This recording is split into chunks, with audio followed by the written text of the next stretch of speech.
Assalamualaikum warahmatullahi wabarakatuh. Sebelumnya, perkenalkan nama saya Wulan Ramadhani dari kelas 1A dengan akhir NIM 010. Tugas KLDB tentang Rencana Kontingensi Gunung Api Rokatenda, Provinsi Nusa Tenggara Timur. Yang pertama, apa itu kontingensi? Rencana kontingensi merupakan proses identifikasi dan penyusunan rencana ke depan yang didasarkan pada keadaan yang kemungkinan besar akan terjadi, namun juga belum tentu terjadi. Suatu rencana kontingensi mungkin tidak selalu pernah diaktifkan jika keadaan yang diperkirakan tidak pernah terjadi. Penyusunan rencana kontingensi dilakukan secara bersama antar lembaga dan pelaku penanggulangan bencana, baik pemerintah maupun non-pemerintah. Rencana kontingensi dalam menghadapi ancaman bencana meletusnya Gunung Api Rokatenda. Gunung Api Rokatenda di Kabupaten Sika, Provinsi Nusa Tenggara Timur, disusun dalam rangka menghadapi meletusnya Gunung Api Rokatenda. Pusat Vulkanologi dan Mitigasi Bencana Geologi atau PVMBG telah menetapkan status waspada level 2 menjadi siaga level 3 dan adanya pengungsian meninggalkan Pulau Palu di mana gunung api tersebut berada. Potensi bahaya primer Gunung Rokatenda berupa aliran piroklastik atau awan panas, aliran lava, kubah lava, dan guguran lava. Jatuhan piroklastik bervariasi ukuran bahan, erupsi dari abu vulkanik, serta bahaya sekunder berupa lahar yang dapat menimbulkan dampak yang luas terutama pada terganggunya kehidupan masyarakat.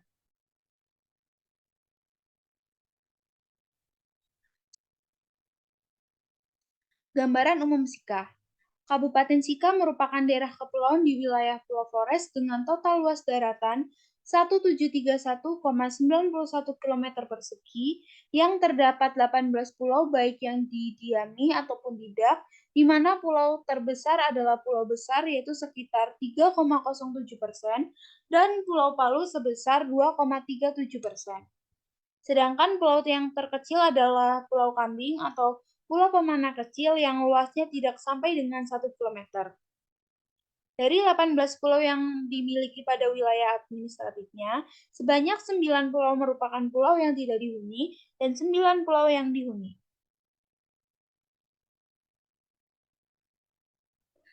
Selanjutnya ada gambaran umum ND. Kabupaten Ende adalah salah satu kabupaten di Pulau Flores, Provinsi Nusa Tenggara Timur, Indonesia. Wilayah Kabupaten Ende yang meliputi 20 kecamatan dengan luas 2046,59 km persegi atau sekitar 204.660 hektar dan populasi penduduk kurang lebih sekitar 261.431 jiwa. Ibu kotanya ialah Kota Ende. Selain itu, Kabupaten Ende merupakan kabupaten yang terletak di bagian tengah Pulau Flores. Kabupaten ini memiliki letak cukup strategis, yaitu di bagian barat diapit oleh 4 kabupaten, yaitu Nagakeo, Ngada, Manggarai, dan Manggarai Barat, sedangkan di bagian timur berbatasan dengan Kabupaten Sika dan Kabupaten Flores Timur. Skenario kejadian menurut PVMBG. Pada tanggal 11 September 2013 pukul 23.30 WITA, PVMBG menetapkan status awas Gunung Rokatenda. Penduduk Pulau Palu yang berada di 8 desa dengan jumlah 8.000 jiwa harus dievakuasi keluar pulau. 3 hari setelah status awas, tepatnya tanggal 14 September 2013, terjadi erupsi dengan tinggi kolom letusan 10.000 meter dengan kilatan petir, hujan abu lebat, dan lontaran material bijar berukuran abu hingga bom vulkanik terlempar di seluruh pulau. Selama evakuasi berjalan situasi tinggi gelombang laut mencapai 1,5 meter.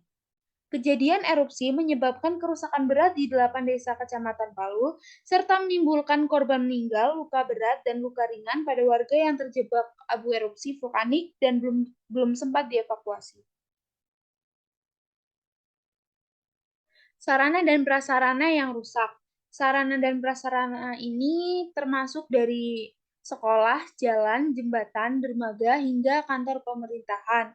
Yang pertama ada Jalan Kabupaten Ruas Pica sampai dengan Nitung, kondisi rusak berat, terputus di beberapa titik di Dusun Koa, Desa Rokirole, Dusun Lei, Desa Tuanggeo, Dusun Uwa, Desa Maluriwu, Dusun Nibo, Desa Reruwairere, Ruas Krica sampai dengan Lidi, jalan masih dengan kondisi tanah.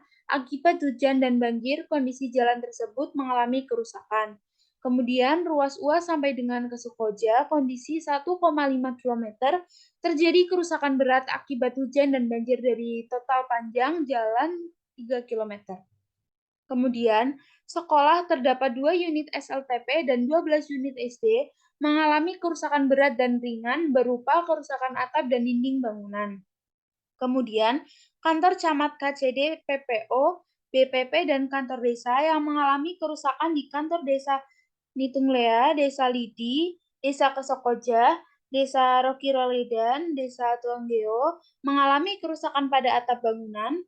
Tambatan perahu di Desa Maluriwu mengalami rusak ringan. Kemudian, Puskesmas Ua mengalami kerusakan berat diakibatkan oleh gempa dan banjir lahar.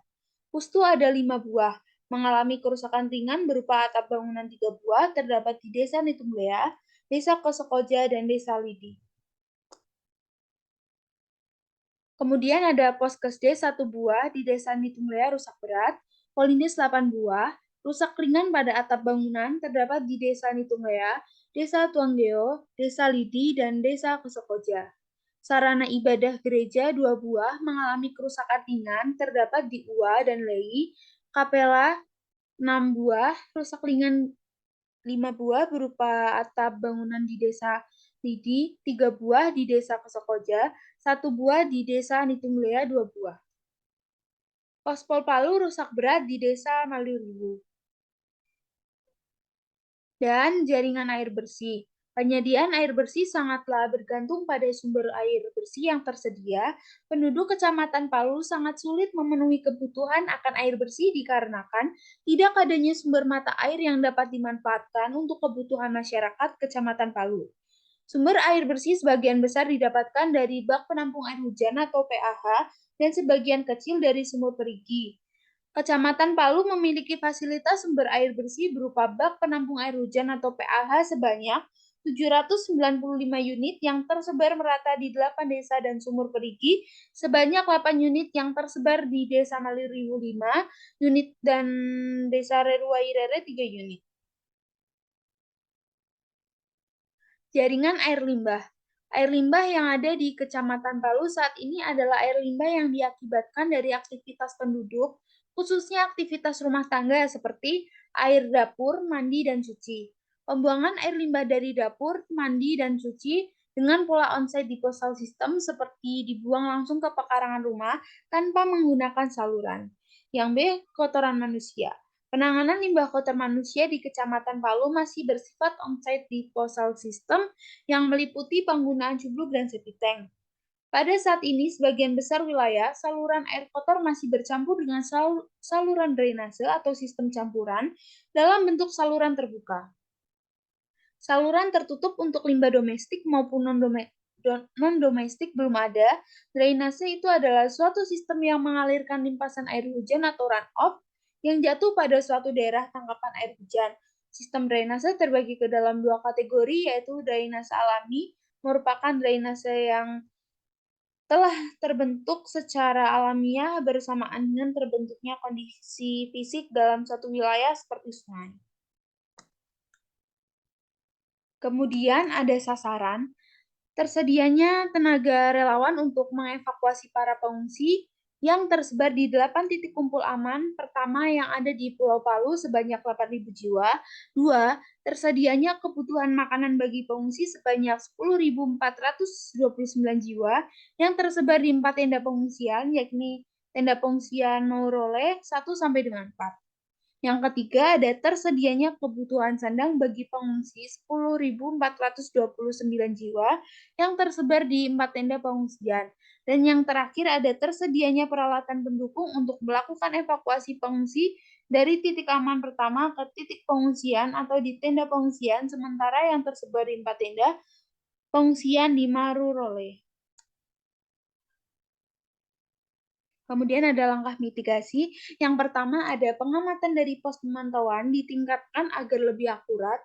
2, tidak mendirikan pemukiman di kawasan rawan bencana 2, 3, menambah jalur evakuasi, 4, meningkatkan radius kawasan rawan bencana, 5, menyiapkan kapal-kapal yang siap sedia untuk masyarakat evakuasi meninggalkan pulau tersebut, dan yang terakhir, ada meningkatkan sosialisasi kepada warga.